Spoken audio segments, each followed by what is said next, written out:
yield back. I now recognize the gentleman from North Carolina, Dr. Murphy, for 5 minutes for the purpose of questioning our witnesses. Thank you, Madam Chairman, and thank you all for coming today. I think everybody in this room wants free, fair, safe elections, so I think that's uniform. I think there's very much consensus about that. How that happens, I think there may be a little bit of disagreement, but this is why, I think our House passed the SAVE Act that requires states to prove citizenship before registering an individual to vote and to remove non-citizens from existing voter rolls. The question is, why do people fear that? Because here in Washington, D.C., they passed a law which had to be reversed, or passed a rule or whatever they call it here in the county or the city that would have allowed people from the Chinese embassy to come and vote. In New York, they wanted non-citizens to be able to vote. So there is precedent in this country that is justified fear for being able to say, am I not coming on? Oh, hello. Do I need to speak louder? Okay, good. Anyway, long and short, there is, I think, justified fear for people saying, hey, we want non-citizens not to vote in our elections. Secretary LaRose, in your testimony, you mentioned that Ohio requires voters to present a government-issued photo ID to vote, and your state requires driver's licenses and state IDs. Can you tell us how this has safeguarded the elections in Ohio? Yeah, thank you, sir. By just proving that people are who they say they are when they come to vote. And by the way, vast majority of Democrats and Republicans support this. Ohio provides a free ID if you don't have one. We even have a religious exemption for that very small minority that doesn't allow them to be photographed, and so they may not have a state ID. So we cover all the bases, and our state ID has an indication on it that says whether you're a citizen or not. Shockingly, I actually had to go to court last year and defend that because there was a group saying that we should give people a ballot even if they give us an ID that says non-citizen. Amazing.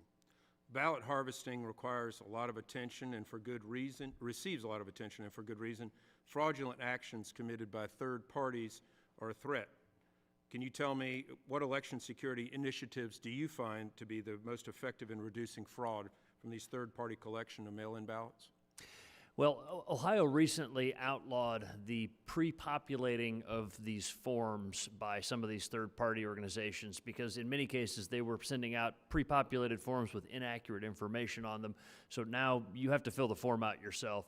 But we also have strict rules around the use of so-called drop boxes or secure receptacles, whereas only the voter may return their ballot. If you're returning somebody else's ballot, which Ohio law allows you to do for a family member or a disabled person, in those cases you just have to come inside and present it to the election officials. You have to present an ID if you bring in somebody else's ballot, a family member?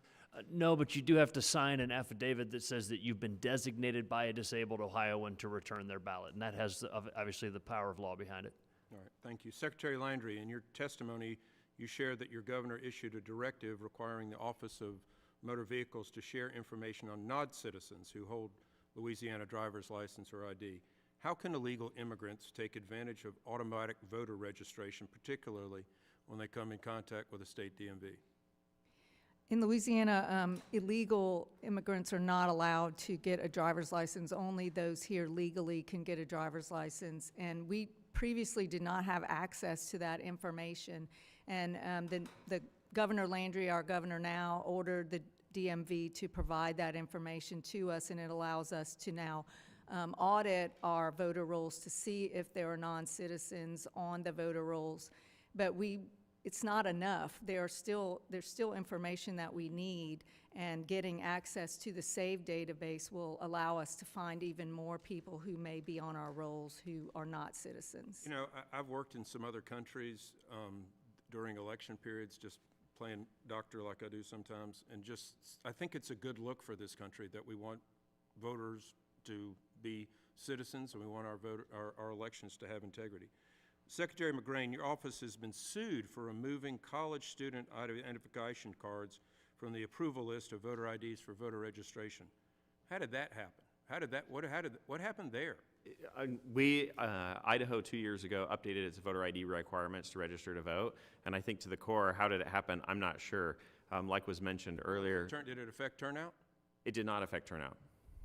Actually, in this last election, overwhelmingly, so 98.1% of Idaho voters showed an Idaho driver's license or ID card when they voted. It doesn't impact students as well use driver's licenses. Yeah, they drive.